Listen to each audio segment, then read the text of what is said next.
Okay, so this class we look at another type of multi-objective genetic algorithm. Okay, so this is called distance-based Pareto genetic algorithm. Okay, so it operates using a different principle compared to the vector-evaluated genetic algorithm, which we studied in the last class.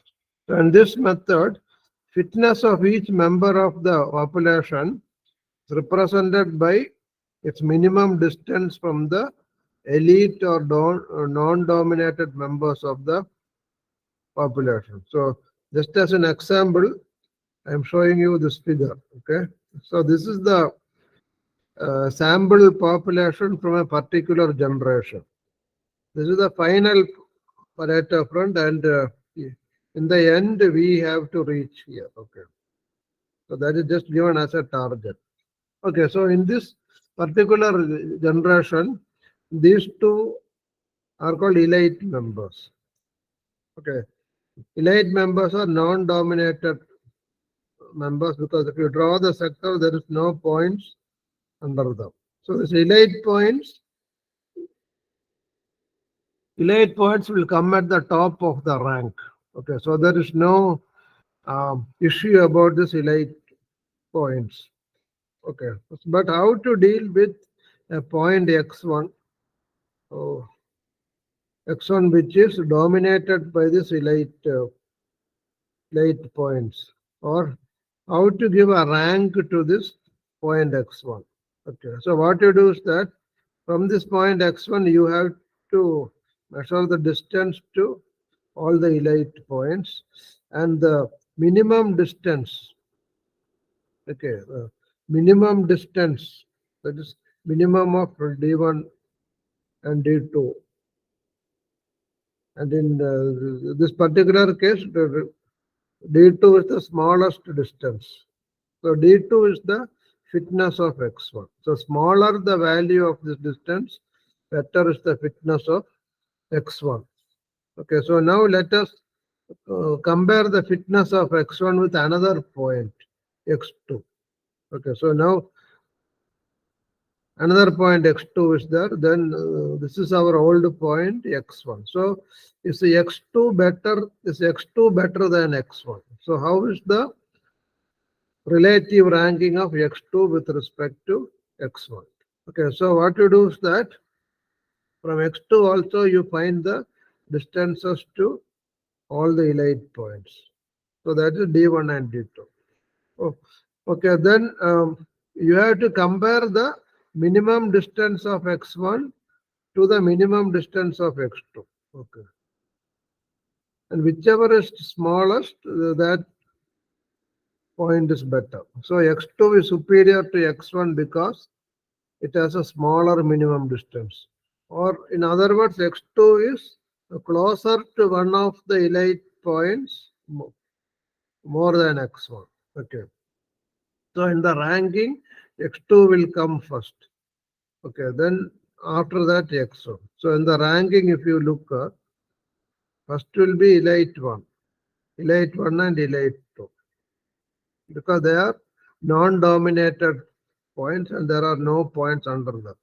After that, x2 is best, then after that, x1 is best. So similarly, if you have another point x3 here, if you want to find the fitness of x3, you have to find the distance of x3 from all the elite points, and the minimum value of that distance is the fitness of x3. Okay, so if we have a number of points here, x5, x6, x7, then you have to find the distance of each of these points from the two elite points and find the minimum distance. Okay, so based on the minimum distance, the rank will be noted. Okay, so the advantages of DPGA. It correctly finds the Pareto front and the curve is evenly spread out. Okay. Disadvantage is that depending on the initial elite members, the convergence may be fast or slow. Okay, that is one thing. Then this is the important thing. Okay, the computational complexity increases with the generations. So you have to compare the minimum distance from many elite points. Okay, so suppose in a generation, all these are elite points, E1, E2, E3, and number of dominated points are here, okay, which are inferior to this elite points. So for each of these points, you have to find the distances to 3 elite points. So the computational complexity increases, especially as you increase the population and all that. Okay. In multi-objective genetic algorithm using the random weights. So this is not very important, so we can skip this. So basically, I will briefly explain the logic of this. So we know that in the two objective problem, you can combine both the objective functions by W1 F1 by W2 F2. And these are the weights. Okay, so if these two weights are random numbers, these two weights are random numbers, then by giving different random numbers, you can get a cloud of points. And then from these points, you can evaluate which is the fittest and so on and so forth. Okay. So we already learned that for different weights, you will get different points on the Pareto front. So it tries to give the random weights, and finally, after many generations, it converges to the Pareto front. Oh, okay, but this method is not used much. Okay.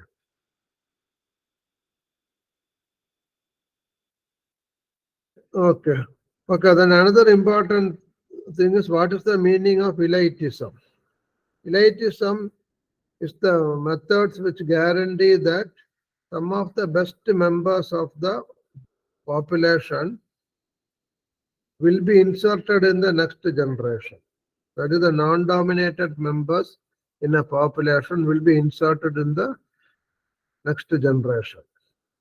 Okay, so they will be handpicked and inserted in the next generation. So they are found to be particularly useful in multi-objective genetic algorithm, where the non-dominated points obtained up to the current generations have to be retained, and it saves computational effort. So in the multi-objective genetic algorithm, it takes a lot of computational efforts to find the non-dominated points. And if you simply ignore them and go to next generation, then it will take more time to again find those points. On the multi-objective genetic algorithm, you deliberately pick the non-dominated solution from one generation and insert it into the next generation. Otherwise, once that information is lost, it is very difficult to recreate it. Okay, so next we go to non-dominated sorting genetic algorithm, which is also elitist. So this topic is important for the end semester exam. Okay, so actually you will not be asked any problem solving, but you will be asked to explain how NSGA2 works and all that. So the previous genetic algorithm which I taught, like vector evaluated, DPGA, random weights, they will not be asked for the exam. Okay, that is only for your information. But NSGA2 will be asked for the exam, especially the how the algorithm works. Okay, the NSGA2 is the one of the widely used multi-objective genetic algorithm. So it uses a simple but effective Pareto ranking concept to find fitness of a population member. So we saw that the DPGA, distance-based Pareto genetic algorithm, you had to find a lot of distances and compare those distances. So that is not required in the NSGA2. So in NSGA2, the entire population is sorted into ranks by using this equation. So rank of the member I is equal to number of dominating members plus 1. So it is very easy to give a rank. So some examples are shown in this figure. Okay. So let us take this point here.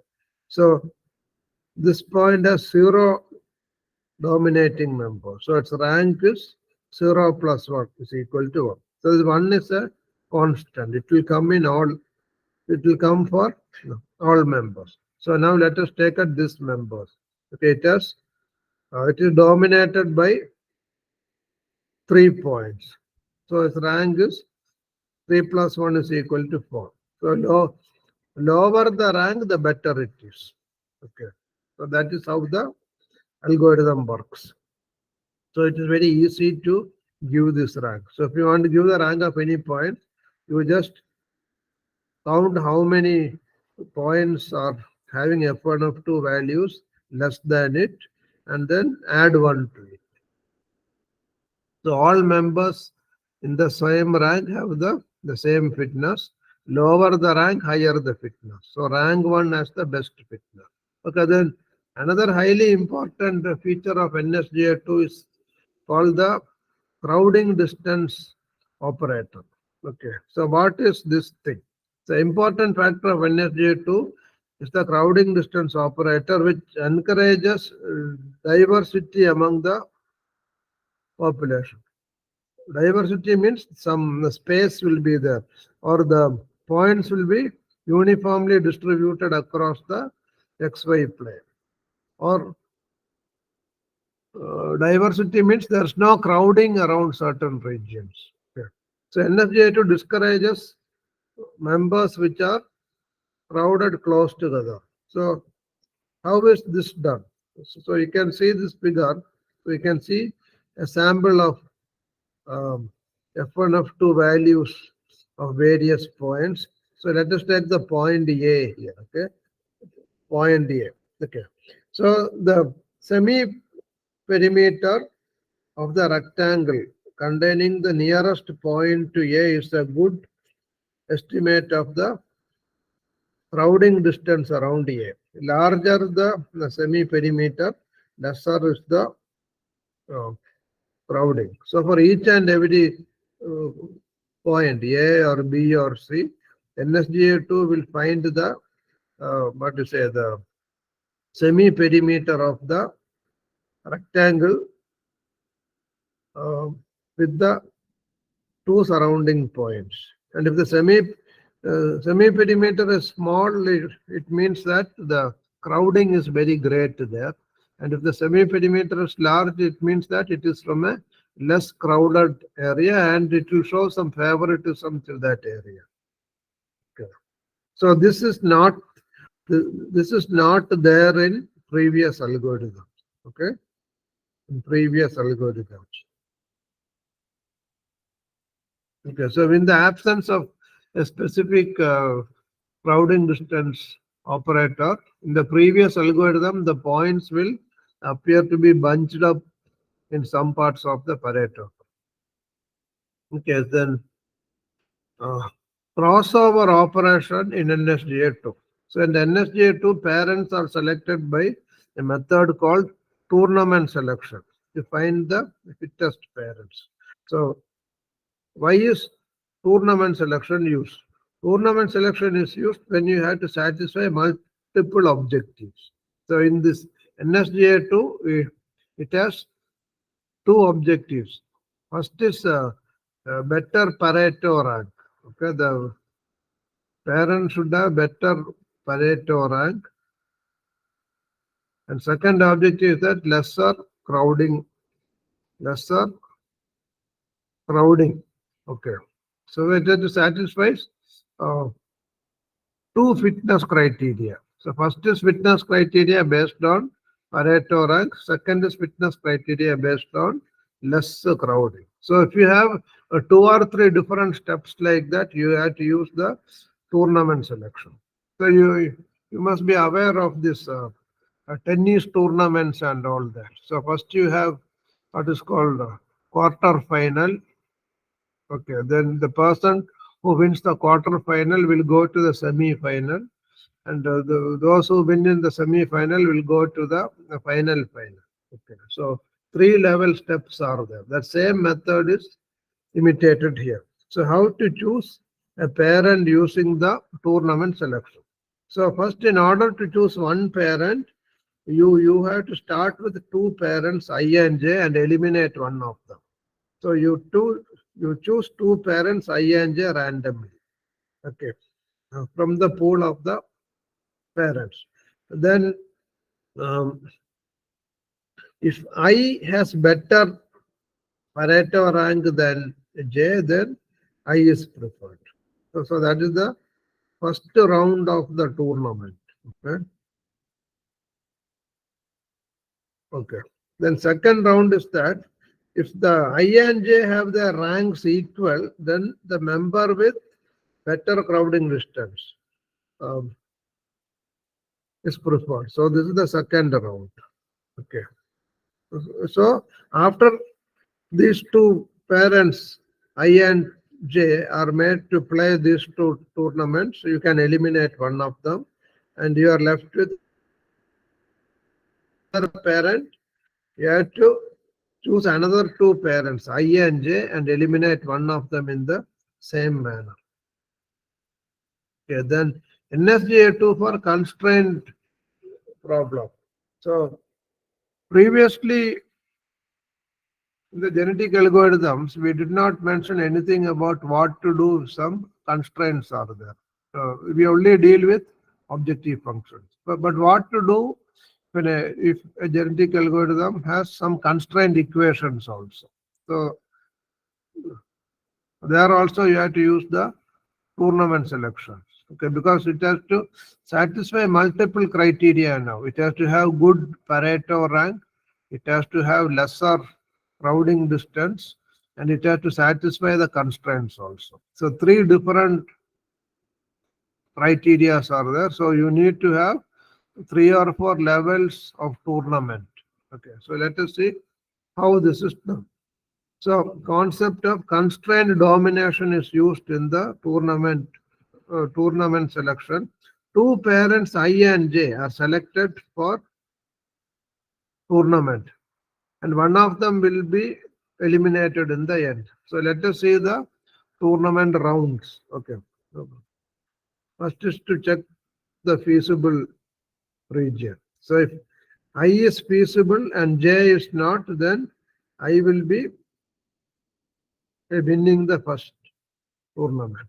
And if I and J are both in the infeasible region, if I has the smaller constraint violation, then I will win. Then if I and J are both inside the feasible region, and if I has the superior Pareto rank, then I will win. Then if I and J have same Pareto rank, and it satisfies all this feasibility, and if I has a better crowding distance, then I will win. So 2 parents I and J have to play these 4 tournaments, and only at the end, the winner is declared, I or J. So you will get 1 parent using this method. Okay, then all these steps have to be repeated to get second parent. After that, you can do crossover and mutation and all that. So you can see that if you use this method, there is no need to use the penalty functions. Okay, because the algorithm will automatically prefer points which are inside the feasible region.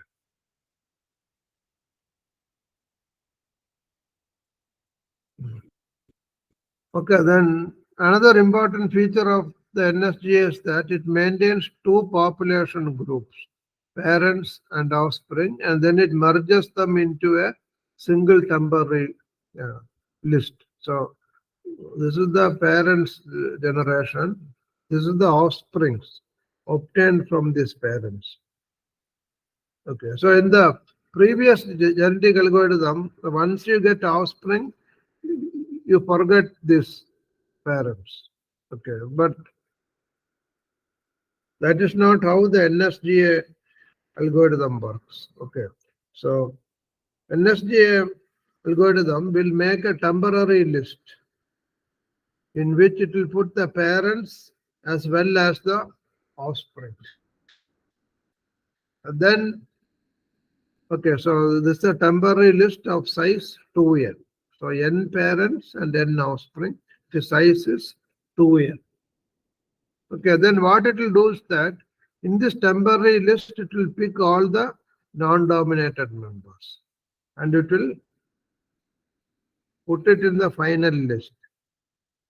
Okay, so all the non-dominated members in the parents generation and offspring generation are hand-picked and inserted in the next generation. Okay, so now what to do with these gaps?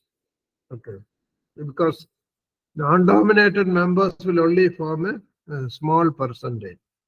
Majority will be dominated. So how do you fill these gaps? So what is done is that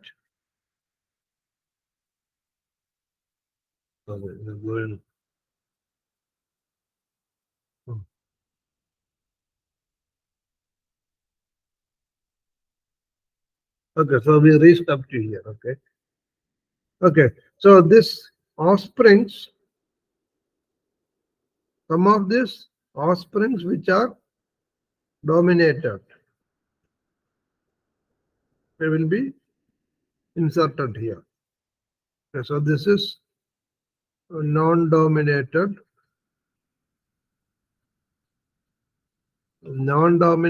parents plus offspring. This is dominated.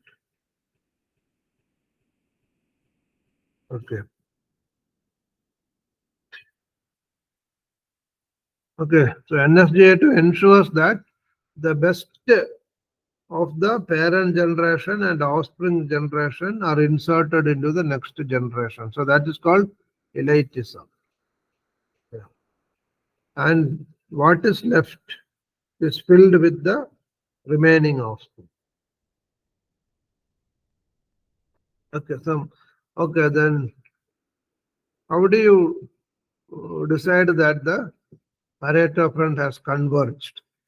So what you do is that you have to estimate the hypervolume of points of the Pareto front. Okay. So suppose this is the non-dominated points of the Pareto front. You can find this area. Okay. So this area is called hypervolume. Okay, for 2D problem, this will be area. And for 3D Pareto fronts, this will be a volume. Okay. So what you have to do is that as your Pareto front advances, you have to keep on finding this hypervolume. And after this hypervolume become constant, it means that there is no improvement in the Pareto front and you can stop the algorithm. Because then another method is that you can find the average distance between the Pareto fronts of two successive generations. What you can do is that you can fit a polynomial, okay, and find the Pareto front of the say 100th generation, and this is actually 101th generation. You can fit two polynomials like this, and in the MATLAB there is some command like you can find the minimum distance between the two curves. So you can keep on monitoring this distance, and after convergence is attained, then this distance will not change, and you can assume that the convergence has been attained. Okay, so now we look at one case studies, one mechanical engineering case study using multi-objective optimization. Okay, so here you can see the what is that disc brake or caliper brake. So the intention is to minimize the size of this caliper brake, okay, to save the manufacturing cost. So these are the The other design variables. D, that is outer diameter of the disc. Then R. Okay. R is the distance from center of disc to the um, hydraulic hydraulic cylinder center. Then dp is the diameter of the hydraulic piston. Then small d is the diameter of this brake pad. It's actually brake pad. So you can change all these 5 parameters. Okay. So 6 parameters. You can change all these 6 parameters. So what is the goals? So it is a multi-objective optimization with conflicting goals. First objective is to minimize the manufacturing cost of the brake drum, which is similar to saying to reduce the size of the uh, brake disc and all that. The manufacturing cost. So this is actually the cost per volume of this disc. Okay. So this is the diameter D. This is thickness is A. So pi by 4 d squared into A is the volume of this disc. This multiplied by C1 is the unit cost of disc material. Okay, then this is the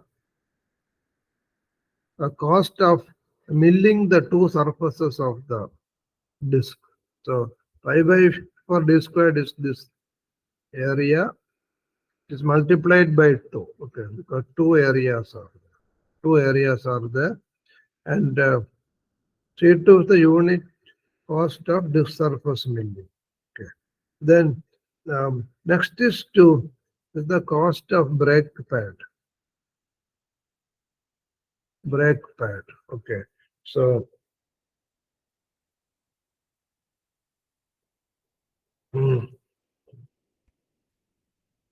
brake pad. Okay. So the small. Okay. So this is the brake pad. The small d is the diameter of the brake pad. H is the thickness of the brake pad, and 2 brake pads are there. Okay, so either 2 into C3 is the unit cost of brake pad material. H is this thickness. Okay, so this is the expression for total manufacturing cost. So you can see that to minimize the manufacturing cost, you have to minimize this diameter mainly.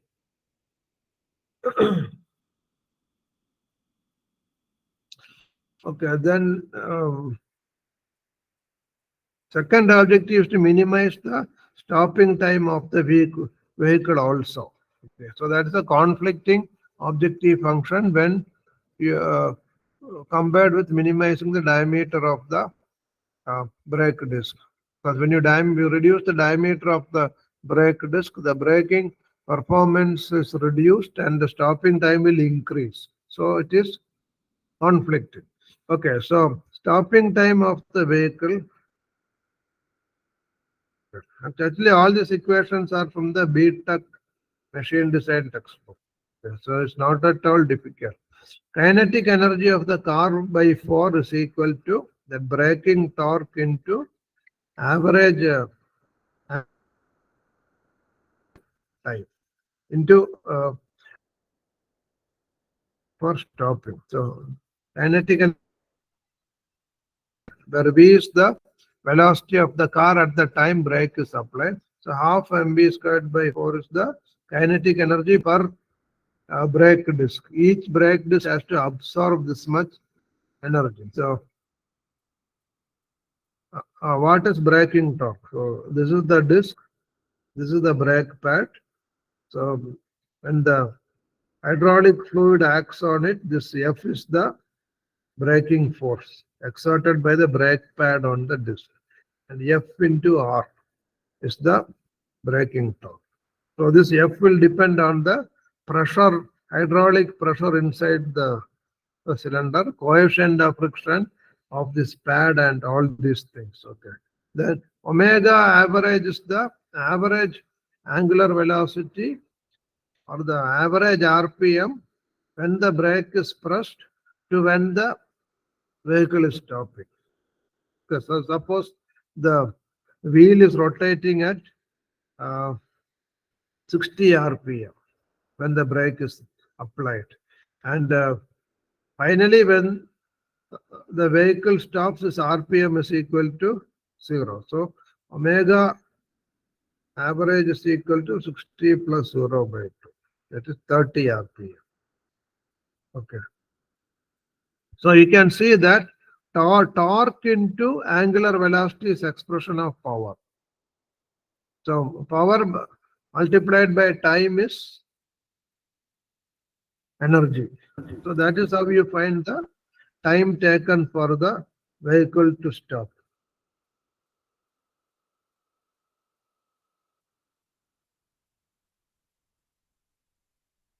Actually, this work is one MTech project done under my guidance by a student. Yeah. Okay, so stopping time depends on all these design variables, force exerted by a pad on the disc. So it depends on hydraulic oil pressure, piston diameter, then it depends on initial RPM of the wheel.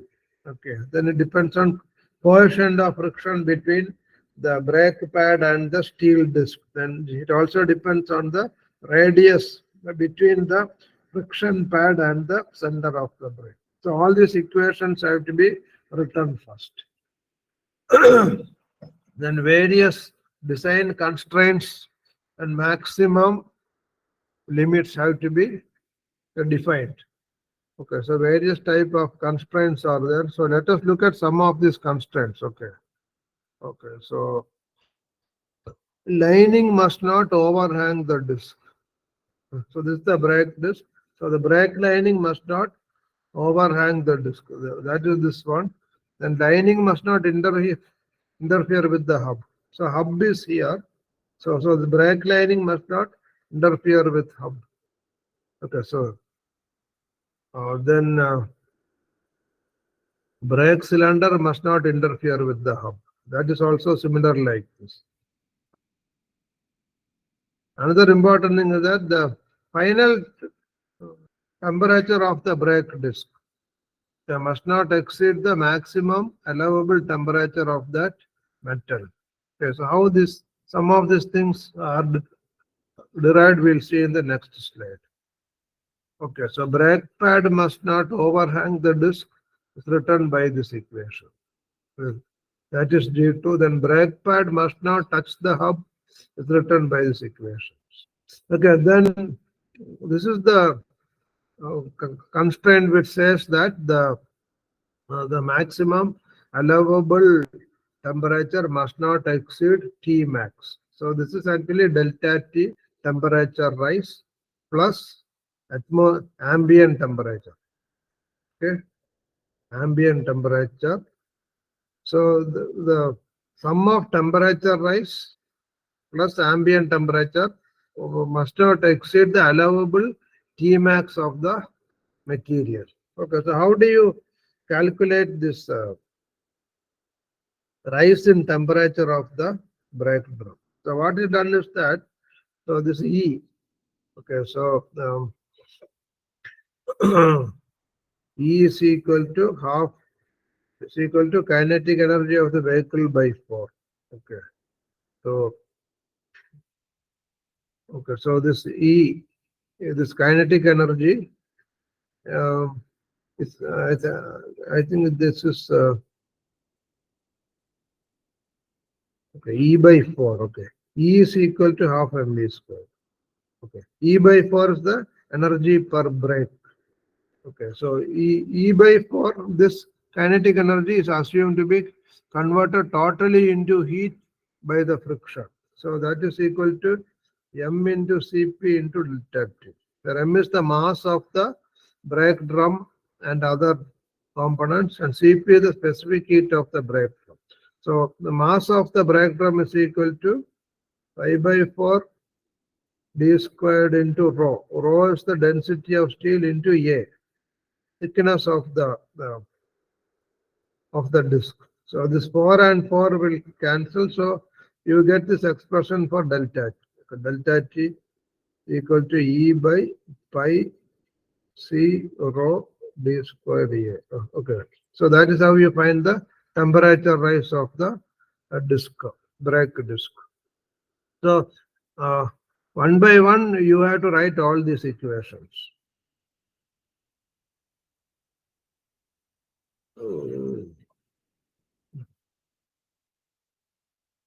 Okay, so now you have 9 constraints are there. Okay, so 9 constraints are added to the objective functions by 9 penalty functions. Okay, so G K is equal to 1 to 9. Okay, 9 penalty functions are there.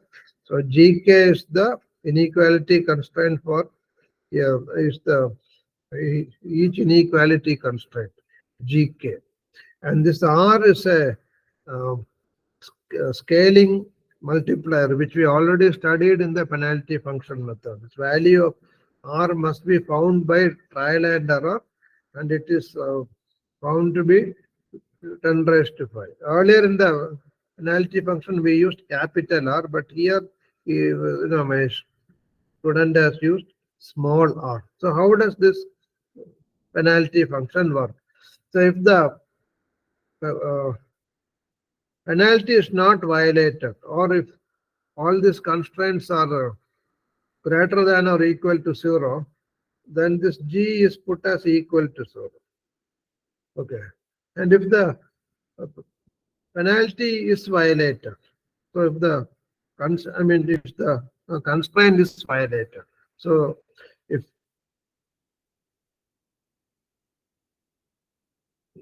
then this capital G will be put as 1, and then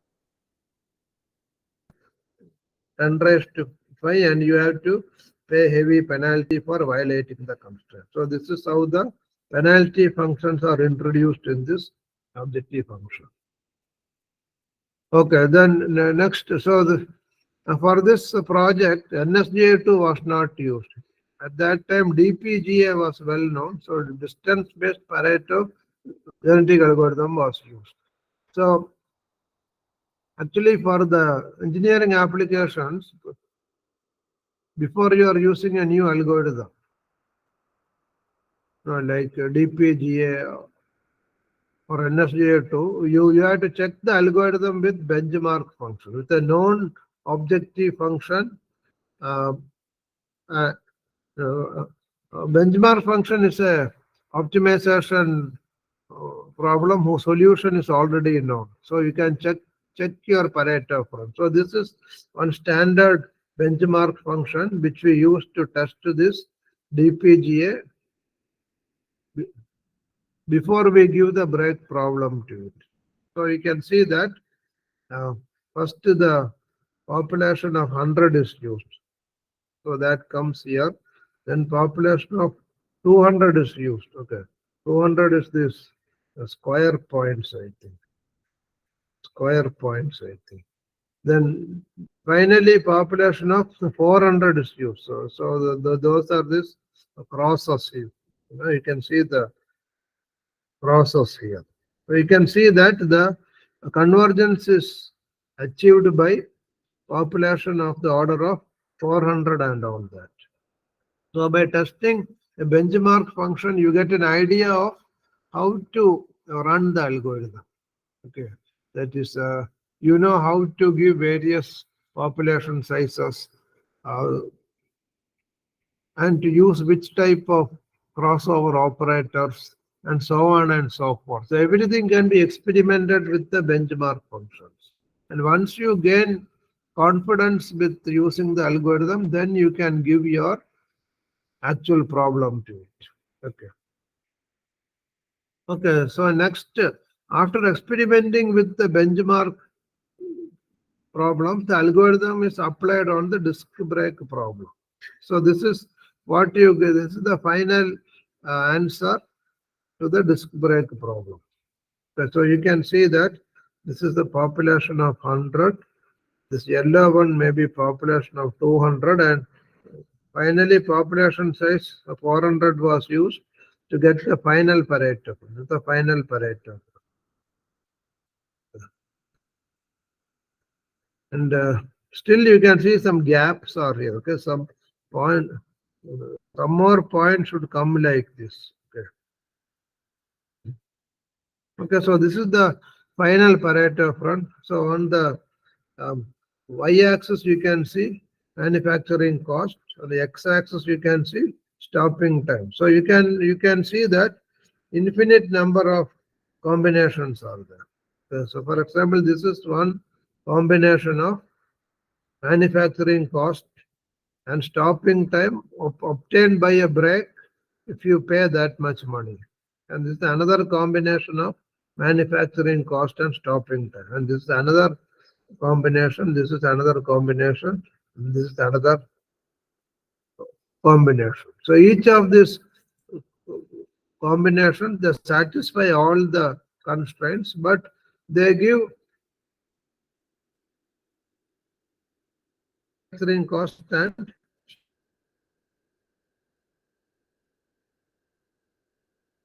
stopping time. So all these are equally good. Okay, but strictly speaking, we can like this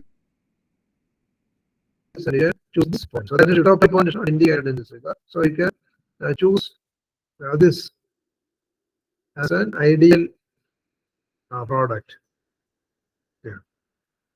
Okay, so this manufacturing cost and this stopping time can be considered to be the best solution.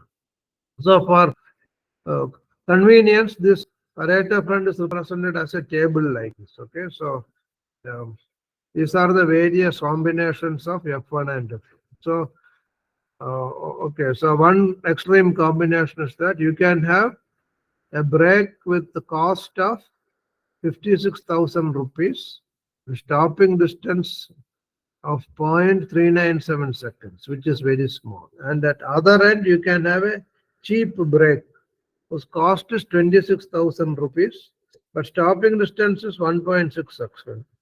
1.6 seconds, which is much more than 0.397. And somewhere in the middle, maybe you can find the point which is close to the utopia point. Like you pay a moderate 600 rupees for the break and you get a moderate stopping distance.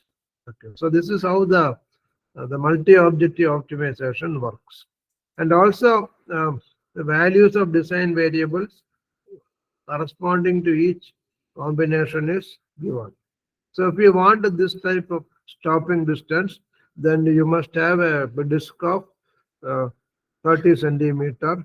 Then the radius of the hydraulic cylinder is at a distance of 11 centimeter from the hub. Then diameter of the piston is 8.2 centimeter, and so on and so forth. Okay. Okay, so we can stop this course here. So with this, we can end this optimization course.